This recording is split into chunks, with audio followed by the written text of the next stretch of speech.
Everyone, welcome back to my channel. তো সেদিন ছিল সরস্বতী পুজো, আমরা বেরিয়ে পড়েছিলাম পুজো ঘুরতে। কিন্তু তার আগে তোমাদের সাথে শেয়ার করবো আগের দিন রাতে আমরা কি করেছি। এই যে পুরো আলপনাটা দেখতে পাচ্ছ, সেটা কিন্তু আমি পুরোটা করেছিলাম। কেমন হয়েছে জানিও।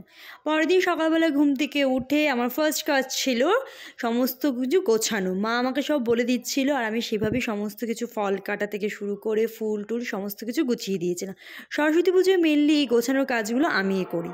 আমাদের পুরোহিত মশাই আসার কথা ছিল 10:30টার দিকে, কিন্তু উনি আসেননি। ওনাকে অনেকবার কল করেছি, বাট উনি ফোন ধরছিলেন না। তারপর আর কি করা যাবে, অনেকক্ষণ ওয়েট করার পর পাশের বাড়িতে যে পুজো করার ছিল তাকে ধরে নিয়ে এসেছি। সরস্বতী পুজো লক্ষ্মী পুজো কিন্তু এরকম হয়েই থাকে, তাই না? 11:30 নাগাদ পুরোহিত মশাই এলো, তারপর আমাদের পুজো শুরু হয়েছে। একটা দিলে হবে, আল্লাহ না আল্লাহ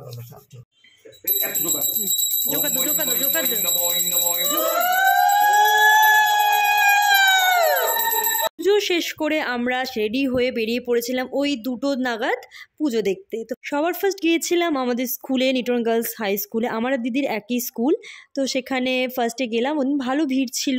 এত বছর পর নিজের স্কুলকে দেখে সত্যিই খুব ভালো লাগছিল। অনেক মেমোরিজ আছে এই স্কুলে, প্রায় 7-8 বছর পর মনে হয় স্কুলে এলাম।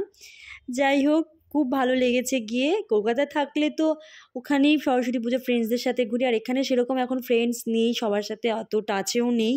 তাই দিদির সাথেই বেরোলাম ঘুরতে।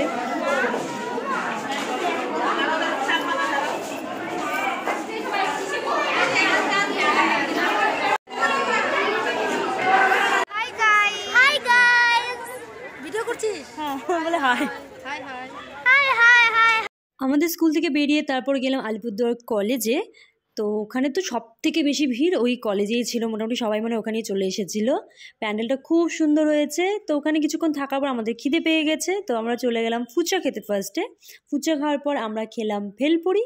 কলেজে পুজো দেখার পর আমরা যাচ্ছিলাম বাড়ির দিকে। তো বাড়ি আসার পথে দেখলাম এই ঠাকুরটাও খুব সুন্দর করেছিল, আমি ঠিক নামটা এক্সাক্ট জানি না। বাড়ি চলে এসেছি, বাড়ি এসে ফ্রেশ হয়ে গিয়েছি। এখন বাজে প্রায় 5:30।